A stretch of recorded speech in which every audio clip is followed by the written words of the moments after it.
Hey guys, Appalachian Empire here today. Today it's not really a gun review, more along the lines of a follow-up. So I guess a follow-up review. And it's with the SIG 716 Gen 1. In the video, the original review, we did say Gen 2, and that was just a communication error. But anyways, so we're going to go through, we've had this gun for about 6 months now, and we'll just go through what we've done to make it better, what we do like about it, what we don't like about it. I did have a request from one of the viewers to do this, so I hope you enjoy. If you have any questions, as always, leave them in the comments below. Okay guys, so as we go through this, down in the bottom or some portion of your screen, you should see some just some stock footage that I have. I didn't get to go out to the range, unfortunately, today, but I do have a bunch of footage of me shooting the gun at different ranges, at different targets, and there's some funny stuff as well. But just to start at the beginning, as you may already know, this is a gas piston system driven AR as opposed to a direct impingement, and so just keeping that in mind, we're going to start at the front and work our way down. So the first thing you'll see up on front there is I did replace the original A2 flash hider with an Armament M11 muzzle brake. That'll run you about $104 depending on where you get it. I really like it. It really reduces the recoil. The only issue I do have with it is you'll see in the videos we usually shoot it out of the back of actually this truck that you're seeing in the back here, but I have shot it on the ground a few times, and it directs the gas.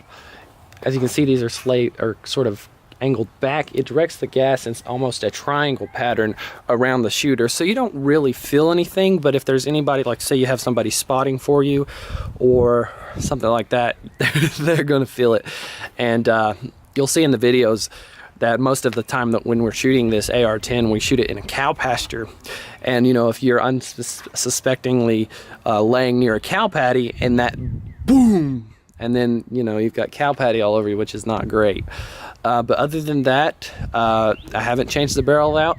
I have not adjusted the gas system. You can actually adjust the gas here.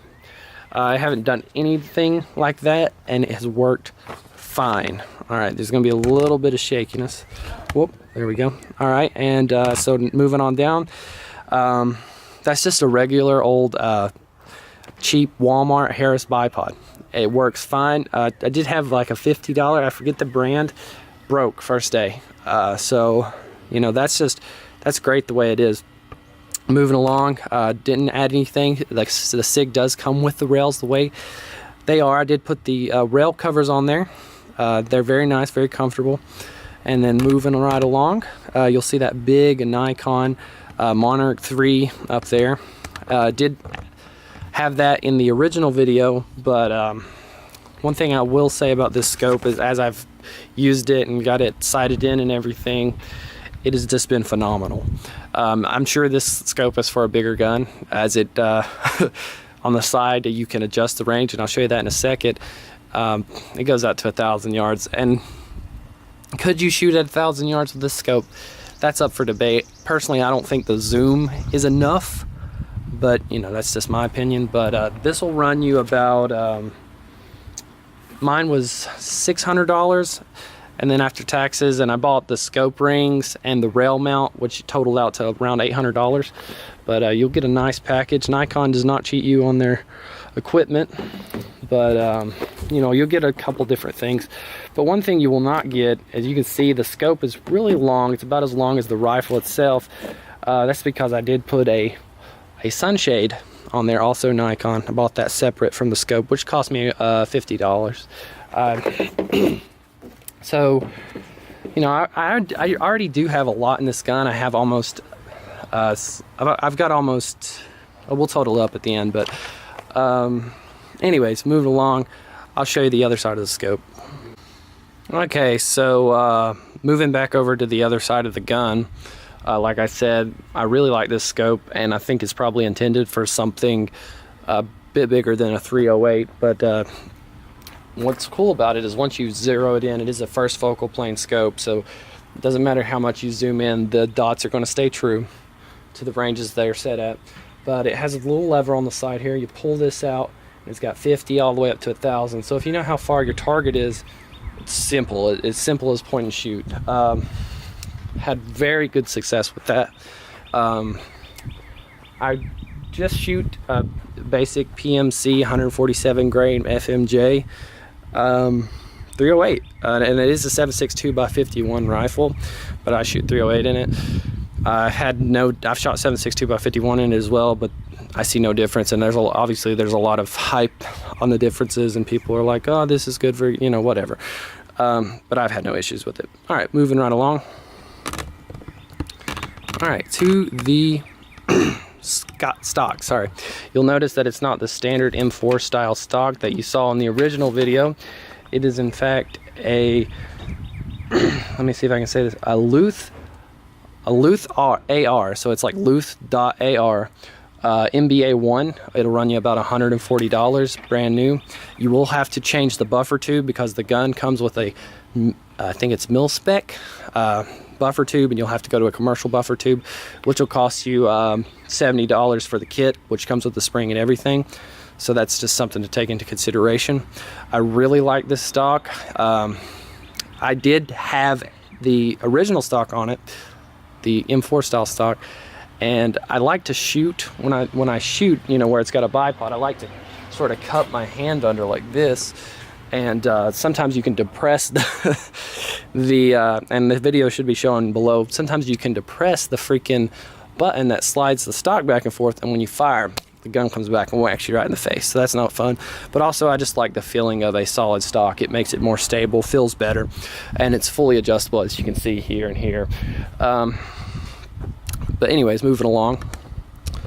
Okay, to the trigger, I've done nothing to really change anything other than, well, sorry, I take that back. I've not changed anything on the outside. As far as the inside, the gun's already ambidextrous, so you'll have a selector switch on both sides. You will not have a mag release on both sides. Let me just confirm that. No, you do have a mag release on both sides. You won't have a bolt release on both sides, my bad.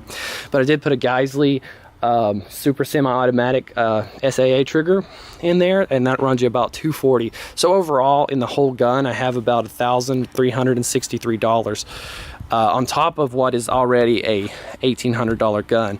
As you can see there, I've just got the standard Magpul magazine on there. But just thought I'd give you a quick overview on what I've done to the gun. Now let's move on to how I think it performs. So just a quick wrap up. Overall, I've shot this gun at distances out to 300 yards and been able to get a very tight group, and I do not know the actual inches on that because I didn't measure it. I can tell you though, we were shooting at a 13-inch gong at 300 yards, and each one of the groupings was, or each shot of the grouping was about the size of my hand. You can sort of see my hand here. It's gonna look bigger in the camera, but anyways, the recoil, so we'll just start with the original gun and then go to what I've done with it. Hey guys, I do apologize. The camera died, so I had to switch to another camera, so there might be a difference in video quality or shakiness in the video, and I'm just going ahead and apologize for that in advance. So we went from the muzzle brake all the way to the stock, and I just showed you the modifications that I made to the gun. Man, that bird's going crazy. I apologize for the background noise. But overall, I think the gun is fantastic. The way it is stock, you could just run it fine all day, have no issues with it. I did make the modifications just because I wanted to make the gun better. But like I said, you don't need to make these modifications. Just when you buy the gun, if you want to use the iron sights, use the iron sights, or slap your scope on there and you're good to go. Some more praise to this rifle. It doesn't get dirty. I mean, it really doesn't get dirty. I shoot it all the time, and the only thing that does get dirty is the star chamber up here, but obviously that's due to the gas piston as opposed to direct impingement, so there's not as much gas coming into this area to get it dirty in the first place. But I think that covers it all. If there's anything that you would like to know other than this, just leave them in the comments below and I'll try to answer that question for you. purposes for this rifle, the only thing I see it being used for, aside from maybe like some sort of military thing, is if you're hunting or long range shooting. I would not use this for self-defense myself. You could, obviously, it's a rifle, but it's pretty big caliber, and for me, I would just use a handgun.